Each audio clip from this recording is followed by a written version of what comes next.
am the life coach. Hi guys, this is Jim the life coach. We are doing another pod, a new fresh pod for 2026. It is January. Right now it's the 15th of Jan, and we're gonna do 1 hour. I tell you 1 hour pod today. Okay. We're gonna just go quick. Okay. With me today, I've got Kadeem on the ones and twos. Say hello, Kadeem. Yeah. Hello. How we doing? We all good? I hope you had a good day. If not, I hope we're ready to chop it up and release some of that frustration with the enjoyment that we're going to get through today. So, blessings. Yes, man. Let's do it. All right. So, without further ado, let's get this because we gotta make sure we're on time. Get you in and out. Yeah, run the Okay. speed tilt. Yeah. Also, we need to congratulate Kadeem because he's got a baby. He's got a new baby boy. So I gotta big him up. Congratulations.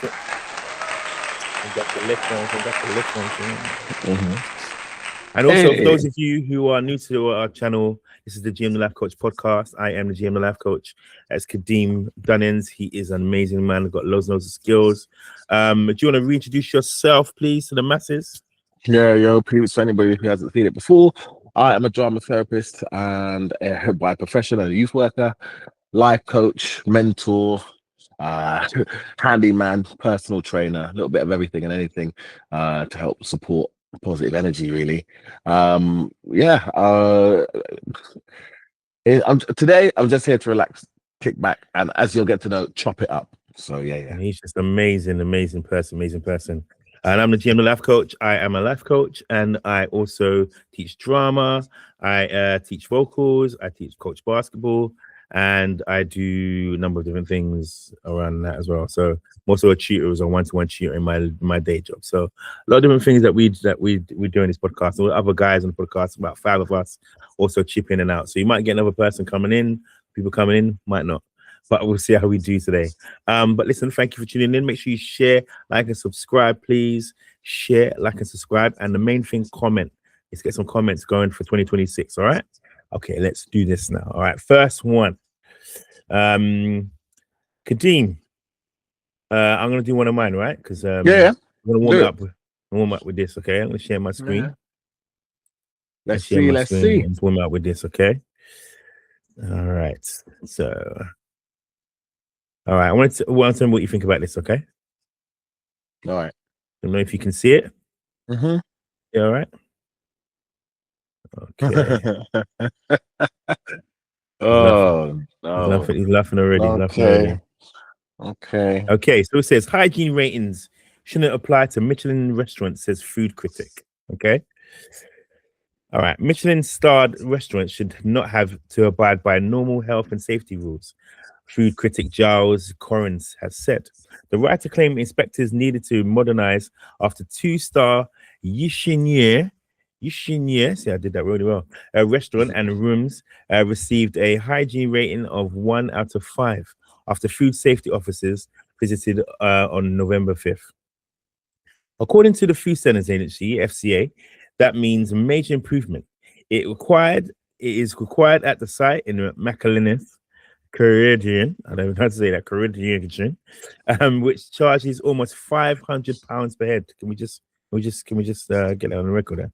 £500 per head, guys. And Corin, who visited Yishinya in 2022, said high-end restaurants were a different sort of world. Okay.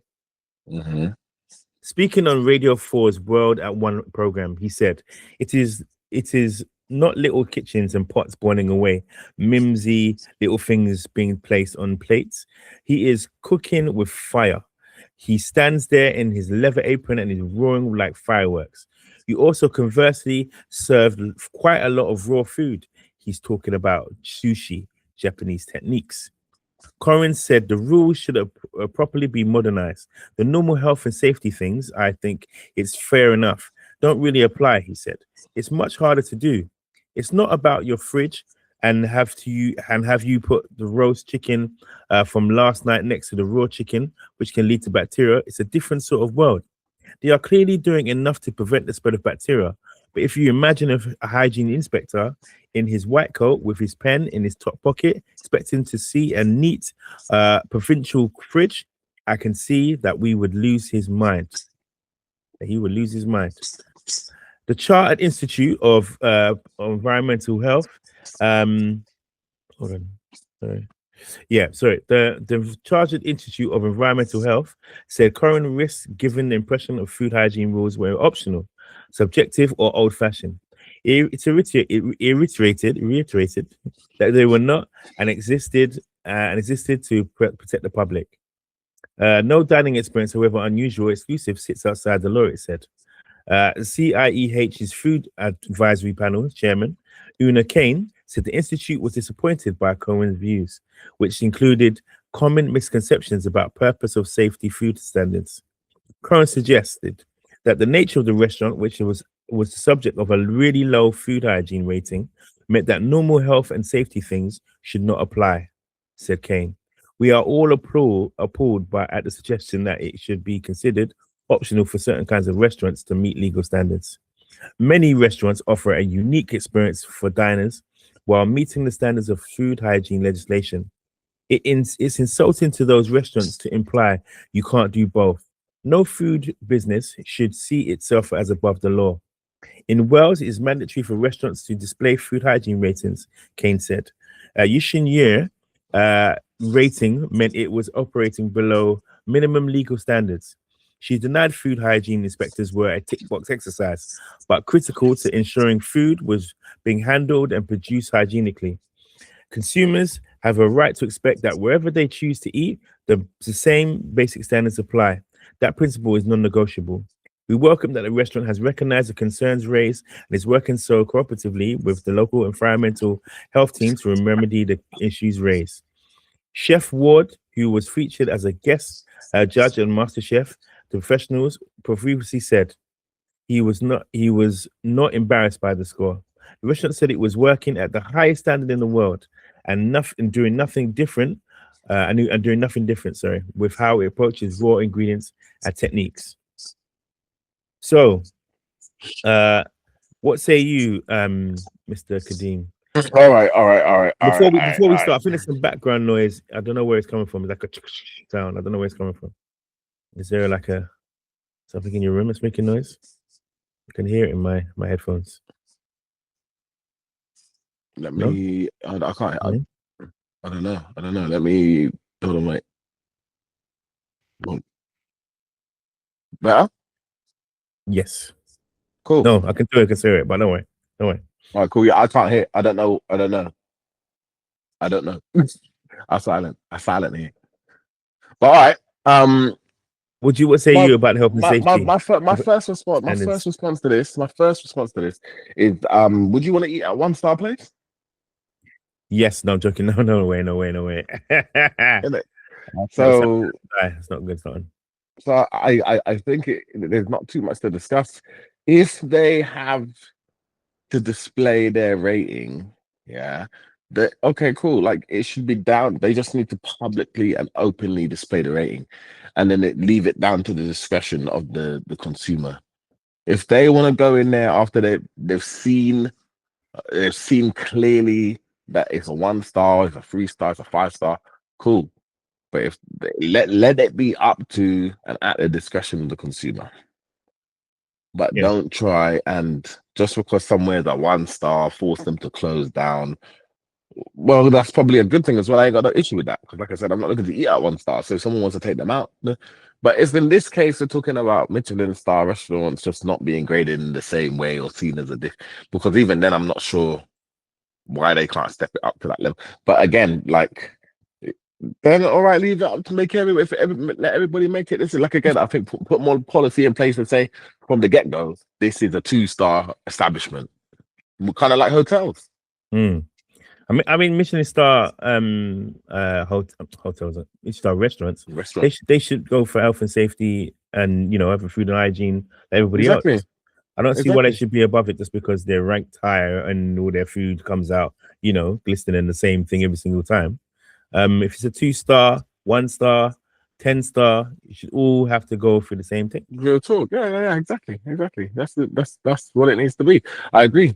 I completely agree. There's nothing that why not? Again, why not? People being bougie and circumventing things when they need to, innit? It is. It's the prestige. Maybe, yeah. I couldn't even get on that bandwagon. That it's fashionable to, or it's trendy to have not been rated. No. When it comes to food hygiene standards, there's no jokes there. It's not trendy, or it's not like no. I want the set to be standardized, unionized, agreed upon qualities. Everybody else. Yeah, no, totally agree. Right, let's move on to the next thing. This one's for you. Because I know you like this, brother. So all right, let's see. This one's for you. I'll put this one in just for you, Virgin. Okay. Who's this brother? Akala. I know you like Akala, so I'll put him in. All right, yeah. Let's go. Okay, you ready? Yeah. This is fascinating. I mean, let's just look at the maths. There are 1.2 million black people in London. In a bad year, 50 of them will kill someone. That's less than 0.004% of the black population. Therefore, anyone that thinks that blackness is a sufficient common denominator for violent crime clearly doesn't even understand what a common denominator is. Just to contrast, in a bad year in Glasgow, say 2005, there were 40 murders. There were only 600,000 people in Glasgow. So that year, a Glaswegian as a whole was twice as likely to be killed as a black Londoner. Whereas the commonalities, when you actually look at the demography of violent crime, the commonalities remain the same in Glasgow, Liverpool, Belfast, Naples, or London. Racial explanations are sort of way out for the powers that be, a way out for the wider society. And it's revealing that what happens in London is black on black crime, even when the person committing it is like me, has one white parent, one black parent. Okay, what happens in Glasgow, race is not important. Or all right. It's a short clip. Or what do you think? To start off with, a big up and respect to Akala's speaking presence and public speaking skills. He's so poignant, it's thick. It's true. Like, again, people don't want to look at the statistics, the numbers, and maybe the story being told or implied or led towards or subliminal. Yeah, like there's I was just watching something actually recently that's kind of looked at the psychology behind how children see other races as at birth in terms of right from wrong, and it's so fascinating how society has just so many subtle things in there to put a disparity between races and genders, which is it's wild, and the ages that they're kind of introduced, these kind of concepts are introduced just casually. So yeah, all of this stuff needs to be addressed and it needs to be looked at and it needs to be spoken about. And the thing is, the unfortunate thing is, I heard a comment a long time ago that if Akala was Dizzy Rascal, he would never have been listened to. Yeah, and that's an interesting. There's something interesting behind that, to say that if you are too dark and talk on an issue, you're not going to be. You're not going to get anywhere. You're not going to listen to. That's a real thing, though. You know, that's what we were talking about. We talked before in terms of colorism and stuff like that. We spoke about that. So yeah, exactly. It comes back to the colorism point. So again, I think the difficulty there is that if Akala was, if it was somebody else speaking, would it even have gotten to that floor and stage and platform? Who knows? But there's definitely, the conversation needs to be had by a wider range of people to get. Yeah. And we'll stop it there, because there's not more to say until that starts happening. And will it ever happen? This is the thing. Will it ever happen? You know, are we going to get to the point where it's going to be the right kind of people are sitting around the table and really discussing these things and then making change, effective change? I don't think with the government that we've got, governments that are going to come after that. Because if anything points to where we're looking at, I think it's going to get worse, because it looks like UKIP are going to get in. Did you see? Oh my days! I can't believe I didn't even do this one. Did you see their logo? No. What the new UKIP logo? Yeah. Oh my days! I haven't seen it. I haven't seen it. We'll do something now. We'll do something now. Right. While you do your chopping up, I'll go and find it. Right. So just gonna do one of yours. Okay. Let's do this. Let's go straight in with the hard nuts here. Right. All right, okay. Cool. We're gonna go. This ad was banned in some countries for being too real. Okay. Yeah, he's laughing because it's one of his. That's why he's laughing. Yeah. Okay. This is your thing, so you can talk it afterwards. Okay, can you see it all right? Yeah, just full screen the thing when you're ready. I'll do that right now. How's there that? You go. Yeah, all good. All right. Let's go.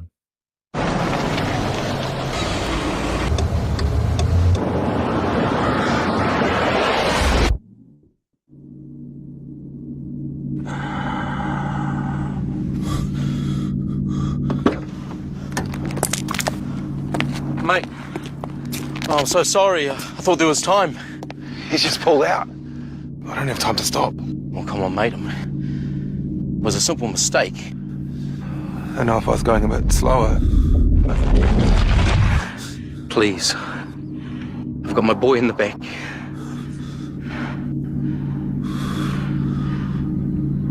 I'm going too fast. I'm sorry.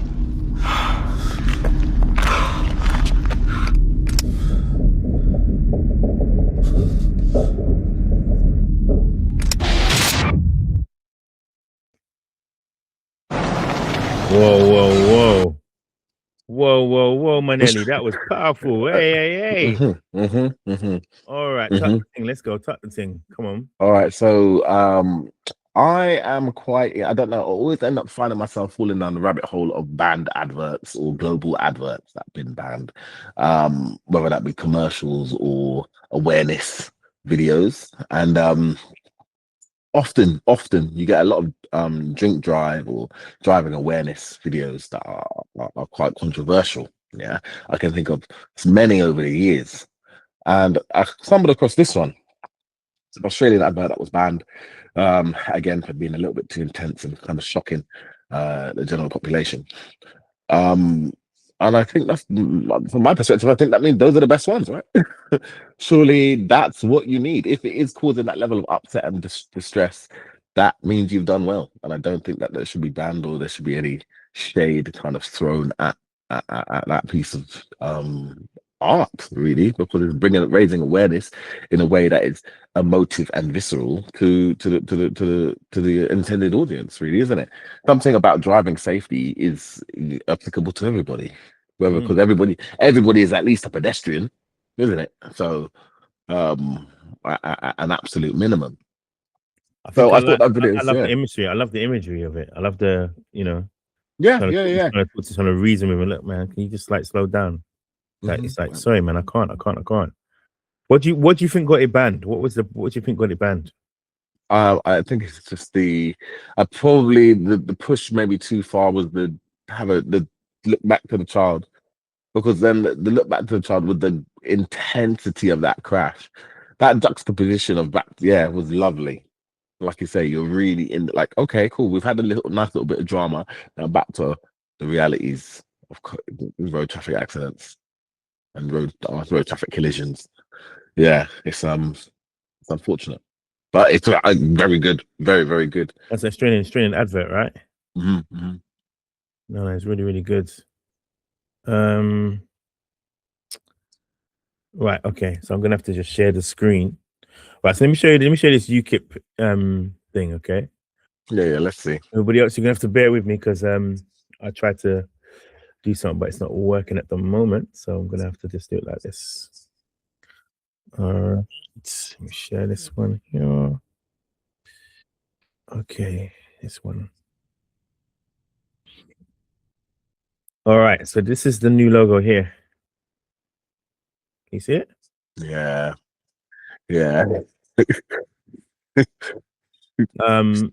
Some people are saying it's a bit NAZI, no NAZI, yeah. What say you, bro? What do you think? It went from this one here with the pound kind, because they want to save the pound kind. So this one here. This is the new right. Yeah. That's related to some of it's very clever. It's very clever. Like, it's very clever. Like, there's a lot here.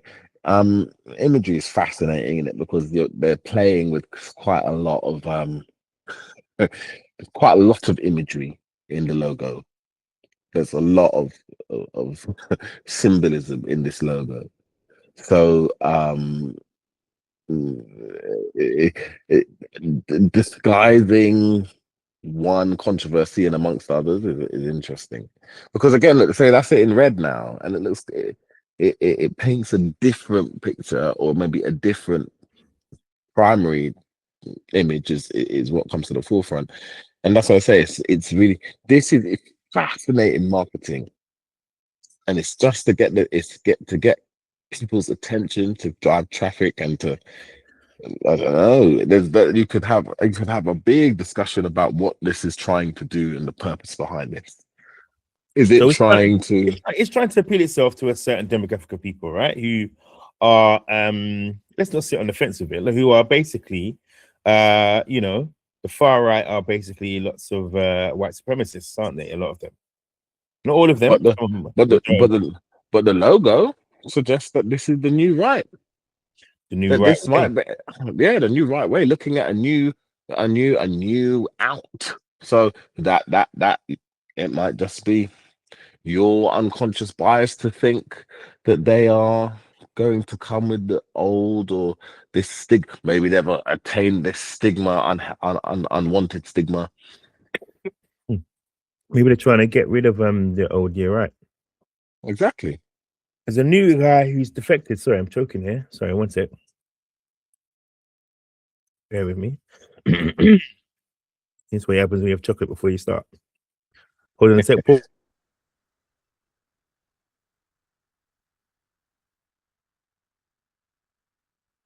Quick sipper. Time to have a quick drink in the interval. So again, as always, like, comment, subscribe. Anything that, again, all feedback is good feedback. So anything you want us to respond to, put it in the comments, put it in the section. And G is back to life. Coming back to life over here.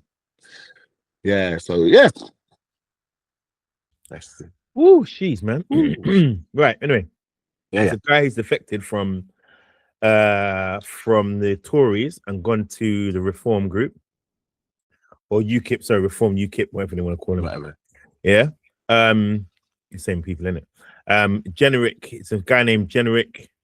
Robert Generic has announced he is joining Reform UK hours after he was sacked by Tory leader Kemi Badenoch for plotting to defect to Nigel Farage's party. Generic was unveiled at a press conference by Farage, who thanked Badenoch for expelling her former Tory leadership rival and helping realign the centre-right of British politics. In a tirade against his old party and former colleagues, Generic said that Conservatives broke the country, were rotten, and had betrayed its voters. Speaking minutes after he took to the stage, Badenoch said it was a good day for Conservatives, and Generic was now Nigel Farage's problem.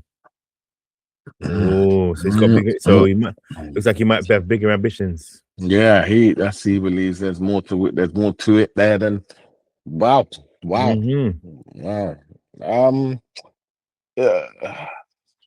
Again, if it go back to the label, he might be believing. Remember, Kemi Badenoch is the leader of the Conservative Party, and she is what was maybe You won't get that, sorry. What was deemed as the old and incorrect right? Like they say, the manifesto, they didn't deliver on the things that they said they were going to deliver on, and that's why they're in the position they're in now. So the die-hard people that felt that the right was being with the Conservatives might be now believing that we need to find a new right way, and that this is the coming together of the 4 points of the country, as you saw in the logo, as it could be seen to be a compass. And very observant there, very wishful thinking there. I like that. Yeah, and that's it. You know, that's what I'm saying. Like, who's to say? We're not trying to bring the whole country together in a new right for the new right way. That's it. Uniform the nation. Again, who says? Sorry, did I cough in the mic there? Sorry, I thought I muted it. No, you did. No, you did. You muted it. Oh, I did mute it. Yeah, you muted it. Yeah, you did. Oh, right. Okay, sorry. I wasn't sure. Thought I coughed into the mic there, man, because that was some heavy coughs I just did. All right, cool. Let's get one of yours in then. I went on a bit of a tirade. Sorry, guys, I went on a bit of a tirade. Sorry, but that thing just came popping into my head, boy. That logo thing. I think it's just crazy. They're definitely going for something right now. These people. Yeah. All right, so we've done that one. We've done that one. Okay, let's do this one then. This is one of your ones again, Mister. I do believe. Let me share my screen. By the way, this is GM Life Coach podcast. We are chopping it up.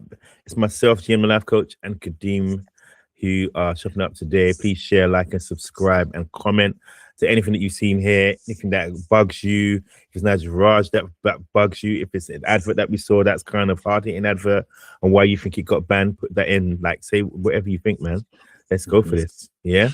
But make sure you comment in the comment section. All right. Let's go for this one.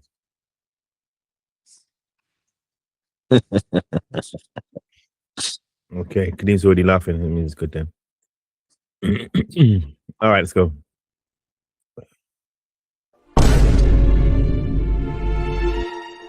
No, not the prank on the dead.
Why he fucking with his dad like that? That is nuts. Outrageous. That is nuts. Outrageous. So the reason why I had to bring this for the pod was because the as entertaining as it is, and as much as that absolute you guys, I know like we've got this dynamic view thing going, and that when someone's talking, it pops into the person who's talking. But I'm letting you know, I'm shaking my head. Okay, I'm shaking my head in the background while Kadeem is talking. Go on, do your thing. Yeah. There's enough there. There's enough there. That joke is that, and this prank thing is funny in some aspects, yeah, but that is such a dangerous prank. Using AI to again start or augmented reality combined to start messing with family members. That in itself as a genre of prank is outrageous. And if you really think about how because again, think about how mad some people could react and will react and won't accept. Yeah. Listen, that's something I would fall for. Yeah. That look real. That look real. To me, that's real. Yeah. So there you go. It's fun.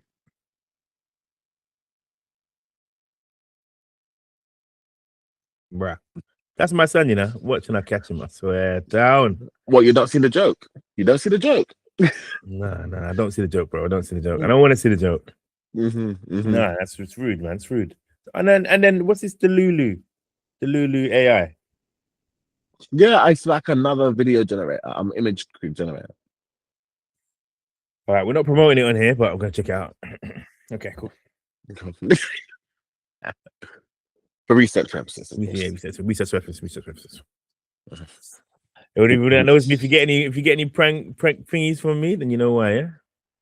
From Kadeem's fault. Okay, cool. Yeah, cool. Right, cool. Gonna blame me, bro.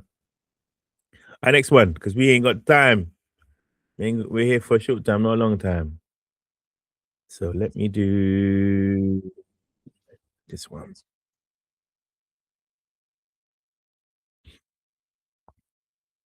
Laughing already. Look at this guy.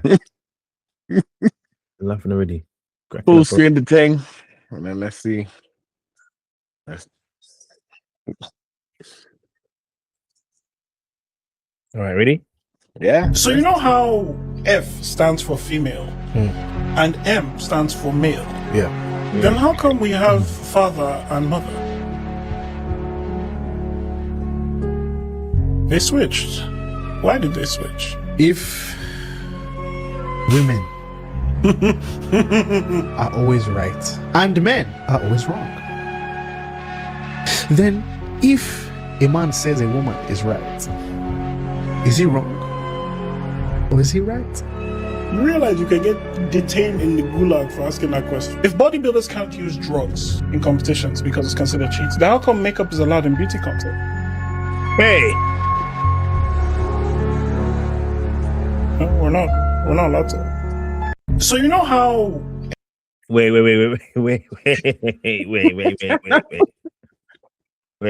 Shut up. Innit? Like, shut up. Yeah, like, shut up.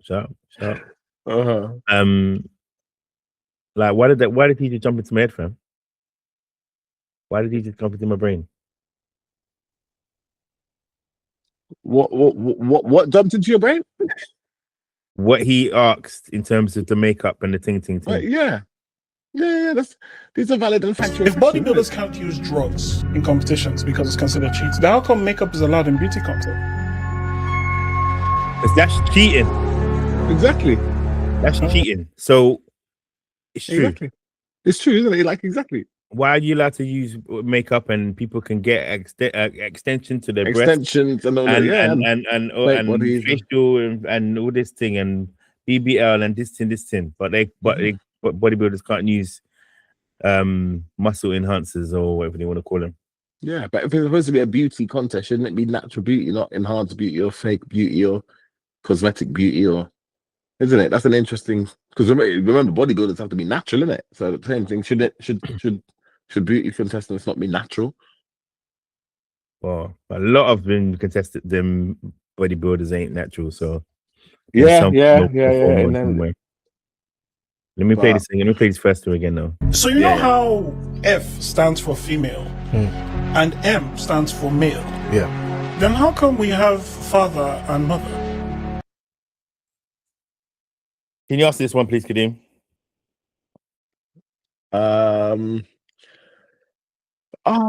It's a tricky one, isn't it? It's a tricky one. To be honest, the only way to really figure it out would be to check out the etymology of the words. So and see if what the true meaning and original meanings of the words female and male were in the first place. Go back. Well, because they might not even be what we're thinking they're meaning anyway. That's true. That's a good point. It would have changed over time as well, isn't it? Yeah, they'll change it over time. So I'll do that. I can do that. I'll do that for us. I'll pull up the dictionary. Write it down. Oh, you're gonna do it now? Okay, cool. Let's do it. Okay. All right. No, I can't. I said that's too much to talk. Oh, that's too much. That's too much. Okay. I was thinking too much to do. I ain't got no. If I had another screen on connected up, I would start pulling out the. But I've got a dictionary from the 1800s for exactly for this purpose. A dictionary from the 1800s. yeah, exactly for this purpose. Yeah, Etymology dictionaries are different, man. So yeah, that will. I'm curious. I'm curious now. I'm curious. Like I said, I'm a fan of language, so I'm curious as to why. But it might just be a coincidence. But and he might just be connecting things out of it, to make something there. But I like what he's doing. I like what he's doing. You're asking these questions. Is there any more of these? Because I like these. Yeah, that's what these guys do. And they switch. Yeah. Why did they switch? If women are always right and men are always wrong, then if a man says a woman is right, is he wrong or is he right? You realize you. Wait, hold on. Mm-hmm. He says, if a man says a woman is always right, does that mean he's wrong? Mm-hmm. Because a woman's always right and a man's always wrong. Mm-hmm. That's it. Can we investigate that, please? What do you think, people? What do you think? I want to know your opinion. What do you think? First, Is it? It's either. Is it equal rights, equal fights? Oh, I like that. Equal rights, equal fights. I like that. Is it? Is it? Because is it? Because if so, listen, there's some ladies they'll never give you. They will never ever let you be right. Doesn't matter even if you're right. They're still trying to wait to pull you down to say you're wrong. Everybody got to lose on this one. yeah, everyone's got to take it out for this one. But I tell you that. That's crazy. That's crazy. That's a good. I like that. Listen, guys, in the chat, put down what you think in the chat. Yeah, is a woman always right and a man always wrong? And if a man thinks that a woman is right, does that make a man wrong? I love that. Simple. Yeah, you see, simple. Yeah, some lyrics there, like I wrote myself. And beauty contests. What do you think? Should makeup be allowed or nah? That's true. Fair point and observation. What do you think? Yeah, all of these things. Put them in the comments. I'll be interested in terms of what people think as well. What side is there and leading towards? So share, like, and subscribe and comment. Okay. But if we want to hear what you got to say, so we can actually do another podcast and react to what you're actually saying. That's the whole point of doing this whole thing. Let's go. All right, next one. We have what time have we got left? 22 minutes. We've got plenty time. All right, plenty time. We still got some other things to look at as well. So we've got enough things. Right. You might even be able to have some more stuff, you know. Could you? I got. I know you got tons. Things. I got things. Okay. All right.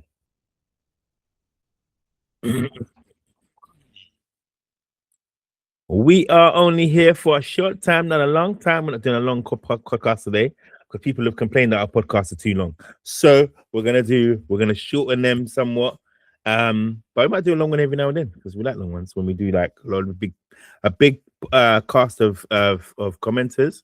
You know, it's good to get everyone's views. So, but we'll do some short ones here and there. We've done a short poetry pod yesterday, so we can do a on the live. So check them all out. We're on podcast 8 now, poetry pod 8. So yeah. Anyway, let's play this because I'll be rambling. I can tell by the way you communicate, you're not even close to being a gentleman yet. But then, who's this guy? Do you know what? I don't even know, but just the bars were strong from the get go. There's some conversation from the get go. I can tell by the way you communicate, you're not even close to being a gentleman yet. Let them marinate for a second. Ill-mannered, inarticulate, not pronouncing words correctly, not enunciating syllables, zero command over the English language. Now, if English isn't your primary language, guess what? I'll be the first one to extend you grace. But if it is, and you're still walking around communicating like a middle schooler, then we have a lot of work to do. Because all that shows is that you have not put in the time, not put in the work to become better, to elevate your status as a man. And truth be told, there's not one authentic gentleman in my circle that still walks around communicating with an 8th grade lexicon or an 8th grade vocabulary. Not one. I'm not saying this to be mean-spirited, I'm not saying this to be shameful. I'm saying this because as men, and if we're going to become gentlemen, we have to communicate at a higher standard. I'm just keeping it LPG. Thoughts? Let me play it again, bro. I always listen to things twice. We want to come again. Let's go, DJ. I can tell by the way you communicate, you're not even close to being a gentleman yet. Let them marinate for a second. Ill-mannered, inarticulate, not pronouncing words correctly, not enunciating syllables, zero command over the English language. First off, I know for a fact that some of the young people who I come in contact with have that first problem. Yeah? You know, stating the syllables, zero command of the English language, carrying themselves well. What is it? Is it? Because I personally think it's a lack of reading. Sometimes, yeah, they don't read. And a lack of understanding language, how it works. So, for instance, I was reading. A young man read to me the other day, just doing it, and he was reading, but full stops didn't mean anything to him.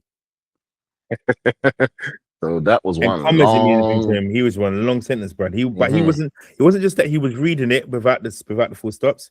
He's reading at speed as well. So he was going out of breath. and I'm saying slow down. Him slow down. He's and there's no intonation either. So when if we got to any speech, there was no change of tone or anything like that to show that there was speech going on, or you know what I'm saying, or if a point has been made in the passage that he's reading, there's no intonation to know that that's happening. So, so again, I think we get this stuff because there's not command of the English language on because kids don't like to read. If they do, they read in shorthand. Sorry, I didn't want to hijack that part. No, 100%. There's a variety of things. They're not reading. They're not challenging their reading levels. They're not trying to read various subjects and genres to expand their both sides of the mind. They are not writing as well, so they're not understanding the ways to use appropriate and correct grammar. Autocorrect helps lots of people these days, but if they don't have the base understanding of how to use English diction, then autocorrect is not in your benefit or favor. I just want to say, just on that point, I was writing something the other day, and how about I didn't even have to write a capital at the beginning of my sentence, and I didn't have to do a capital I. Just saying. Exactly, because autocorrect had you down. Autocorrect had you down. So if you, it's brilliant for people that know what they're doing, again, to expedite. But if you don't know and you've just relied upon it, you're lazy, then you ain't gonna be able to know. Like if you're thrown, and again, this is, I guess, maybe the iPad generation, arguably the people that have spent more time on screen than with pen and paper, because that's how that happens. You throw a pen and paper in front of somebody that has predominantly spent their time in front of a tablet screen or PC phone, they are going to struggle to know and write. They're like, when I was in school, when I was in primary school, annually you had the opportunity to go and enter into the handwriting contest and have your handwriting judged on a national scale. I don't even know what that was about, but cool. Cool. They made such a big thing about handwriting, joined up writing. I don't even know, like, there are probably kids now today that are like 15 to 18 that are like, what are you even talking about? Like, what do you mean joined up writing? What are you talking about? Like, again, like, what are you talking about? If you have books that you can buy that have those, you follow the thing through and you do the whatever. Yeah. Buy.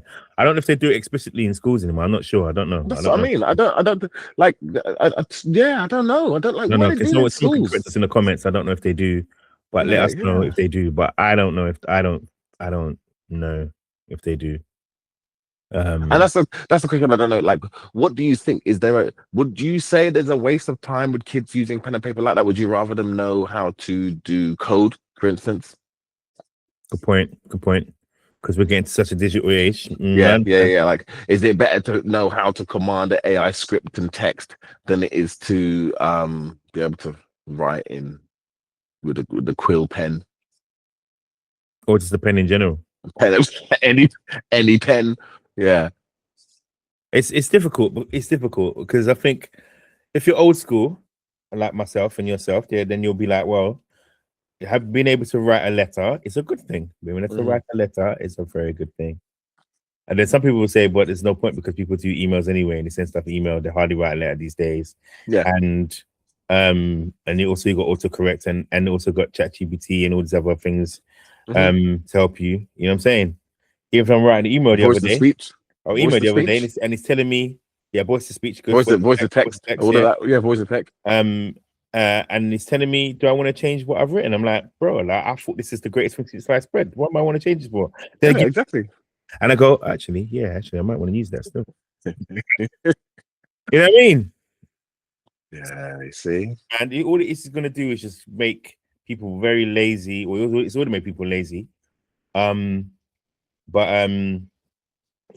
a difficult one. Anyway, let's go to the next point. So I just wanted to highlight that. Sorry. Now, if English isn't your primary language, guess what? I'll be the first one to extend you grace. But if it is, and you're still walking around communicating like a middle schooler, then we have a lot of work to do. Because all that shows is that you have not put in the time, not put in the work to become better, to elevate your status as a man.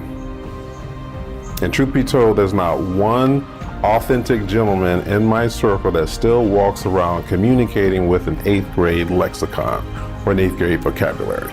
Not one. Do you think he's lying? Do you think he's saying the truth? What are you saying?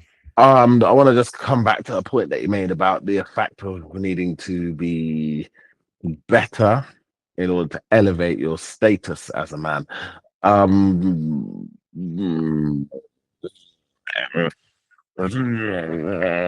know why I like to play devil's advocate so much, but what I say to that one is that hold on. So you can't be. What if you're a man who just likes the status where you're at? Yeah. Well, so because that makes me think. What? So if I that's a good point. That's a good point. Some guys want to improve myself. Yeah. If I improve myself, what that automatically betters my status. And like I say, well, I can't just be where I am now and improve my status. I must better myself. Like again, like it's interesting. I don't know if I necessarily agree, or I don't know what it is that irks me about or wants to challenge that statement. But again, like because what about men that are just happy to be where they're at? Like they're just at that level, not coasting. Maybe they've reached their what is their Mount Everest, the peak of their climb, and they're chilling and comfortable where they're at. What if what's wrong with that? Is that not a what if again somebody has spent 2, 3, 4, 3 decades on self-improvement and betterment, and they spend the next 2 decades not doing that? Is that not they spent years trying to be better, and he comes along and says, "No, you're still talking like an 8th grader." Exactly. You haven't improved enough. Like, and does command of the English language just mean that people can use fancy words, or is it the way that you frame your sentences? Is it the way you? Is it the interaction with other people? What is it? What are we saying here? What are we saying here? All right, I could argue that the better understanding you have of the English language or any language, the better command you have on the understanding of the reality around you. And so to truly have consciousness, you won't be able to do that unless you have a ability to understand and interpret everything that's potentially happening around you. And there is a word for near enough everything, but we just don't know that because we don't spend enough time understanding words and their meanings. So, yeah. We could even do a little entry because I always capture words. I capture words that I haven't heard of before and I don't hear. And I forget about one that I heard recently, which was there's a word specifically for that strange smell that you get after it's rained.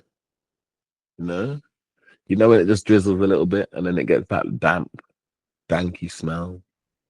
Yeah, I heard the word specifically for that. I was like, oh, whoa, cool. And that's what I'm saying. That, like, I don't know. Does that come with like interest? Like, I like English. I'm interested in work. I'm interested in the betterment of language because I like that. I like being able to not be challenged when I read something and understand the meaning and the intention behind what the author was writing. But at the same time, I'm not fantastic with maths, so it wasn't massively interesting to me. So, like, is there that bias there? Like, what if for somebody that's more brilliant at maths, almost Rain Man themselves, what are you going to say that they don't have brilliant diction? Man said Rain Man, love it. But they don't have brilliant diction, but they can do the most. They are introverts and fantastic at their physics and and what you're gonna say to that person that they're not of high status or not betterment because maybe they do still speak with a middle school tongue. That just means they're understood, isn't it? As well. So, because I'm sometimes I'm a bit of a snob, right? And sometimes I go through life and I might be on the bus or I might be traveling in the street and I hear people talking bit of road, bit of whatever. And in my snobbish mind, I can't help thinking, they don't really know the English language. They don't really know. They're not very smart, whatever. So I can imagine other people with a bit more of a lexicon of language and the command of English language or language in general, any language, maybe look down on people who sound like an 8th grader, like this man said. It's circumstance and experience, because if you've been privately educated and you've had an opportunity to go to education throughout the entire time, and there's been no disruptions to that, then yeah, again, it comes down to circumstance, isn't it? Are you going to tell somebody who has come from a war-torn country and not been to school and not had that opportunity to have the same level of understanding, but their English was their primary subject and language, that they're not, they don't have high status, or that they are not they have not tried to better themselves, which is wild. Like, that's what I'm saying. I don't know. There's some with in a debate with good language. I'd love to pick apart what this brother's saying, because there's some holes. There's some holes in this constructed argument here, or some things that I think under a microscope we need to examine. Because all right, so we'll bring this again. Yeah, we'll bring this again. Write it down. That we bring this again. Yeah, write it down. Yeah. We'll bring this again, because it'd be good to break this down. We only got 8 minutes, so we cool. we're sticking to time today, because I mean, Daddy Kadeem needs to rest. Okay. Yeah. All right, next bit. I'm not saying this to be mean-spirited. I'm not saying this to be shameful. I'm saying this because as men, and if we're going to become gentlemen, we have to communicate at a higher standard. I'm just keeping it LPG. Ladies, do you agree with what he says? As men, if we're trying to become gentlemen, we need to operate in a higher standard. Do you agree? If you do, get in the comments. If you disagree, get in the comments. If you're not sure, get in the comments. And please share, like, and subscribe. Okay. Kadeem, what do you think about what he said? I would wonder. I've just got some questions for him. So he's cutting off people in his circle that, for his definition of language, isn't enough of an accelerated circle. So again, is that what to tell you? You're a bit wish-washy with your friendship, or that you're not loyal with your friendship? Because your interpretation of language is what is that? Isn't it? Who are you to tell that, again, you're judging your circle of friends and say, well, all of a sudden now on the 300th day of the year, your language isn't as to where I think it should be. So you can't kick it with me no more. Like, you see what I'm saying? What metric is being used to assess this and to qualify someone's friendship? That's what I'm saying. So I don't understand. I've got that question just to start off straight away. Who's to say that people around him ain't saying, oh, this guy's got the worst vocabulary here, but he means well. And do you think the same applies to women in terms of, like, women wanting to be, I don't know, what's a higher value woman, or higher woman, higher class woman? Is it the same for them, or can we not speak for them? What are we saying?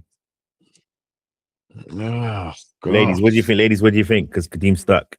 So am I. No, I think the real talk is, I think it's a difficult one, because women speak better than men typically and generally. Hey, not better than me, man. Not better than me. Women do speak better than men generally. They just don't. They're not listened to because of bias and social constructs that are not in the favor of women. So that, there's. We can argue that. We could argue that. Yeah. We can argue that. I think it's there's a lot that, again, just back to if Akala was saying the same things, and Akala was a black woman, like a dark skinned black woman, would we know of Akala? We would just be the angry black woman again on TV. So then there you go. And so again, like you said, again, isn't it? What we wouldn't. So would they even have gotten the traction? Would they even have gotten to the floor space? Well, listen, there's hope, because Kemi Badenoch is out there. There's hope. There is, like, she's probably inspired a lot of Kemi Badenochs. We're knocking around in their houses. We can do this now. Wow, Kadeem is not convincing his face. Do you know what? Sometimes I tried not to feel her, but sometimes I feel her, and that was what went straight away. It was like, what? What you thinking? You yourself are lending to the downfall of Kemi Badenoch, and yeah, and she and her her own community that she is disowning, but her community still are still allowing her to disown the thing. They're not supporting her. So again, so we're gonna see the change. We're gonna see gonna see no change. All right. Okay.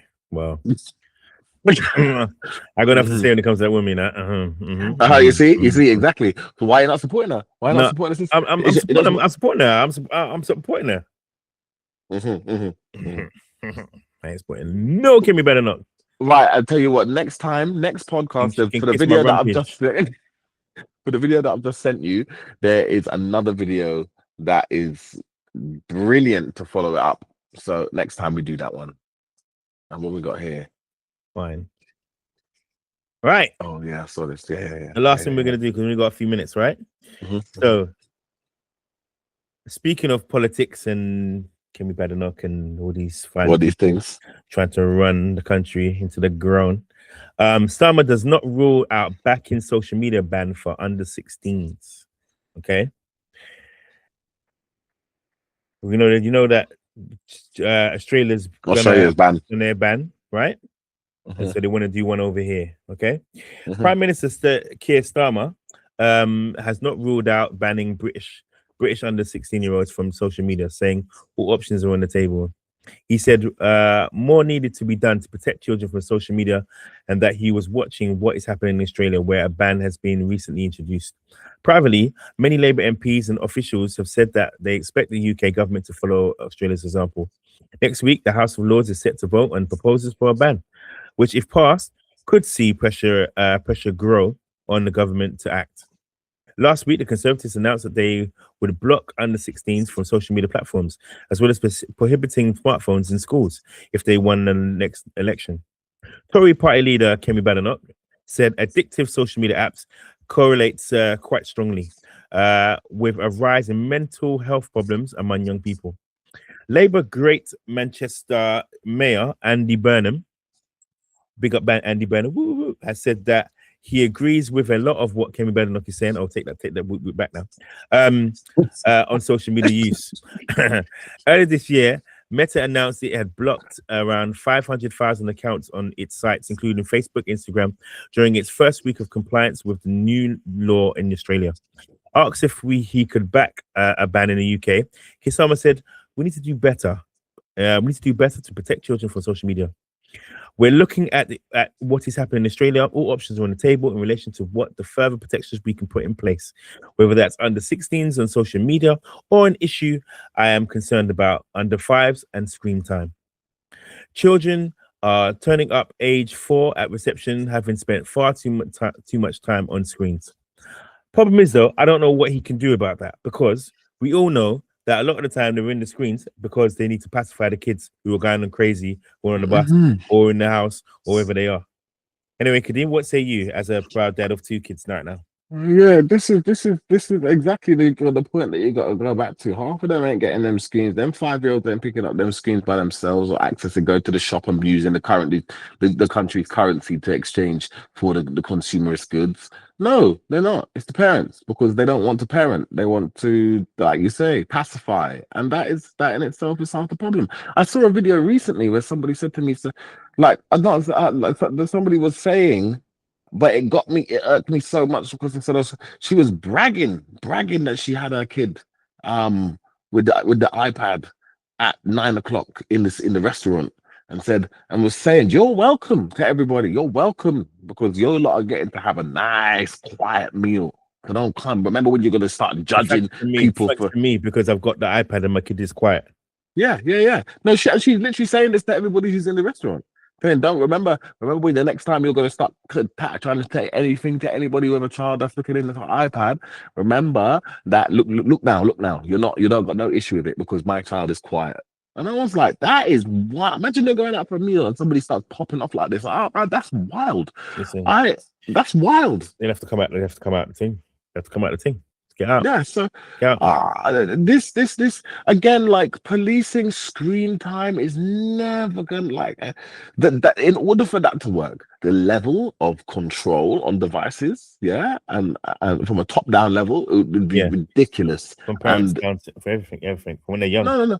It would need to be a parental control system. That's not a parental control system. It's government-led. Government-led, where it scans biometrically to assess the person's profile and see how old they are, and then automatically lock off the screen time. That level of control is we talked about digital IDs. We talked about people, and I don't know if you saw that they did that the other day to the digital IDs. But so. And they're gonna do it with the passports instead and make everything that would do it that way. So they didn't get rid of that. They just put it into something else, and they're gonna keep it more quiet. I haven't read the latest on it yet, but read the latest there. But it's but I again, I don't like this. It's ridiculous, man. Like, you're not gonna police that. Let's just leave that 5-year-old thing alone and put it back on the parents and make it more strict that the parents should do more to parent. And let's go back to the 16-year-old. Yeah, bro. Yeah, 100%. What do they need to be on social media for? Sorry, so before we get to that point, before your last point about make the parents parent, sometimes parents don't feel that they can parent because other people are telling them how to parent. Like the government stepped in and said, you can't do this, you can't do that, you can't do this, do that. So some parents don't feel that their hands are tied. Oh, because the government told them they can't do this, they can't do that, so they can't. But again, people can't adapt, innit? And I would say that if you can't adapt, don't have kids, man. It's not for you. Fair enough. You need to be adaptable, innit? So not everything is going to be able to be done the way that you had envisioned it or how it was done to you. And if you're not able to adapt outside of that because the government have said or because the government have introduced something that has now crumbled your ability to evade, dodge, adapt, then I don't think kids are for you, because there's so many hurdles that you're going to be crossing, then it's not there. Remember, that's the said with Chester, that one. But away from that, the under 16s getting banned for social media. What are you saying? I don't. Yeah, that's no issue. That's no issue. My brother, like, okay, the first thing that came to mind is a friend recently told me I don't use social media. I'm not that guy. I'm not out here like that. But my brother uses X, in it, formerly known as Twitter, and he said the things that people are doing on Grok, the new AI. Is wild. And telling me that there are people that are taking the girl from the latest season of Stranger Things, the young girl there, and they're putting her into the Grok thing, and they're just doing the most with her imagery. And so the latest, and so the latest thing is the UK wants to ban X, Grok in particular, because it's violating the rules over here. But America is saying that they're saying that we're a free speech country. That all that Kirsten wants to do is just block free speech. Free speech. Yeah, that's what the argument. Like, I don't know, man. But like, Ofcom is basically gonna either fine them or make a ruling, and they're waiting for their ruling or whatever ruling they're gonna make. The Americans are watching to see what's gonna happen. But they're blatantly, the AI is going crazy. That's what I'm saying. Like, free speech. Like, I love that. That's the kind of category it falls under when we're talking about the production of potential child imagery, like child sexualized imagery, like and making celebrities in deep fakes. Yeah. That's what I'm saying. And they're getting so good as well. That's freedom of speech, yeah. Like, freedom of speech is freedom of speech. It's not freedom of art. Now, I know that there's, like, again, are you seeing this is art as well? Maybe again, when we talk about the laws of censorship within art in the country, and like, okay, or globally, how art is censored or not censored, and the same with theaters. Like, I don't know. Like, this isn't organic. This isn't organic. This is all technological now. People could. We could have a discussion on quantum mechanics on a quantum mechanical level, like, but no, if we avoid all of that, this is organic. This is not organic creation. Yeah, this is technology implementing an idea. And so, do we want technology to implement ideas that may go against our laws, our ethics? Yeah. And I think that's what it comes down to. If you tell a joke that is race-based about your race, cool. Do you want to hear that same joke told by a computer that has made an image of somebody race-based and then told the same joke? Again, I don't think that's the same thing. Yeah, well, that's exactly what's happening as well. Yeah, you see what I'm saying? And the prime example of that is the Martin Luther King stuff. I've seen the Martin Luther King's daughter. A lot of people have been Queen. And the Queen, and a lot of people, have a backlashing and saying this is not cool. It's not okay. It's not what it should be used for. David Attenborough, another one, not cool. Not what they should be used for. So that's what I'm saying. I think it's opening up more. We just don't need again. Okay, I'm gonna throw this one out there. Yeah, we got fake imagery and videos so convincing that now we don't believe real videos before we figured out homelessness.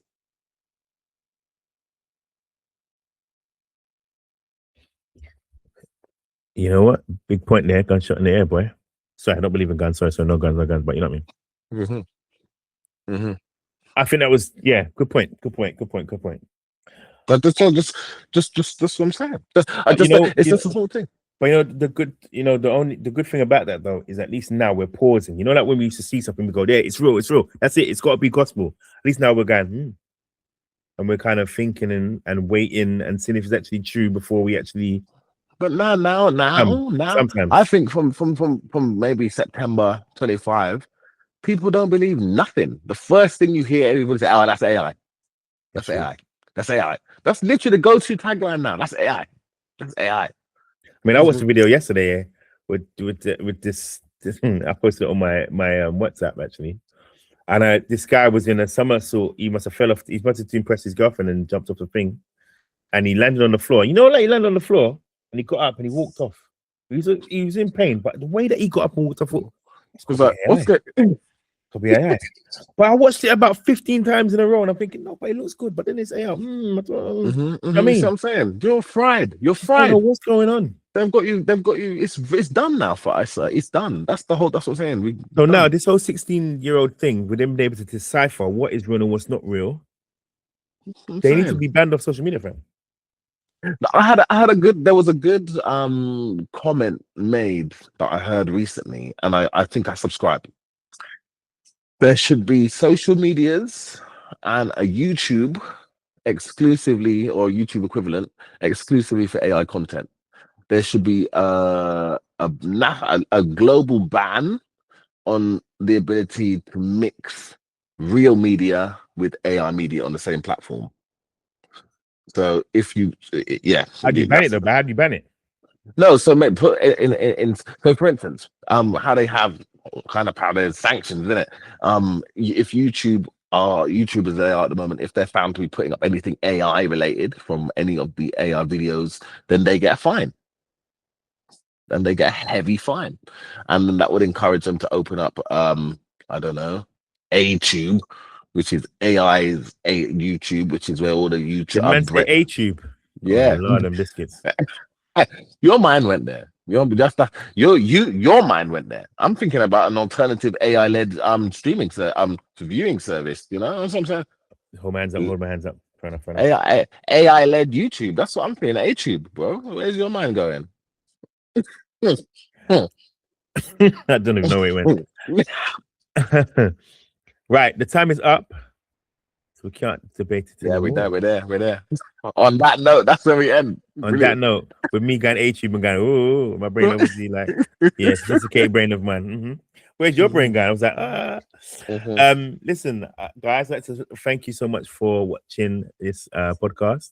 It was a quick one, quick in and out. Yeah, we did a little bit overtime. We did a bit extra 5 minutes for that one because once again, when we didn't do all the points that we wanted to do, but we will. If there's anything you want us to debate more, or you want us to go deep, or you got more insights, or you got more information, or you want to comment, put it in the chat down below, please. We need to get those chats going on.